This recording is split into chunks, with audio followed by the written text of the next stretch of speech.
இயேசுவில் என் அன்புக்குரிய சகோதர சகோதரிகளே, மறைமலை நகர் பங்கு இறை சமூகம் புனித விண்ணரசி மாதா ஆலய ஆண்டு பெருவிழாவை இந்த ஆண்டு ஆகஸ்ட் மாதம் 12ஆம் தேதி திங்கட்கிழமை கொடியேற்றத்தோடு துவங்கி 2ஆம் நாள் விழாவாக ஒப்புரவு அருள் சாதன பெருவிழாவாக எல்லா மக்களுக்கும் ஒப்புரவு அருள் சாதனம் வழங்குகின்ற ஒரு நாளாக சிறப்பாக கொண்டாடுகிறோம். 3ஆம் நாள் விழாவாக நற்கருணை பெருவிழாவாக புனித வளனார் பள்ளிக்கூடத்திலிருந்து நற்கருணை பவனியானது ஆலயம் நோக்கி வந்து சிறப்பான திருப்பலியில் பங்கெடுத்து இறைமக்கள் இறையாசிர் பெற அன்போடு அழைக்கின்றோம்.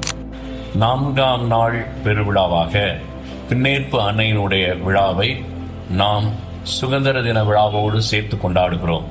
அன்று காலை 8 மணிக்கு சிறப்பு திருப்பலியும் புதன்மை வழங்கும் விழாவும் நடைபெறும். மாலை 5:30 மணிக்கு சிறப்பு திருப்பலி தொடர்ந்து சிறப்பான தேர்பவனி நடைபெற்று விழா கொடியிறக்கத்தோடு நிறைவடைகிறது. ஆகவே இந்த பெருவிழா நாட்களில் நீங்கள் கலந்து கொண்டு இறைவனின் ஆசிரை அன்னை மரியாள் வழியாக பெற்று அனுபவிக்க உங்களை அன்போடு அழைக்கின்றேன்.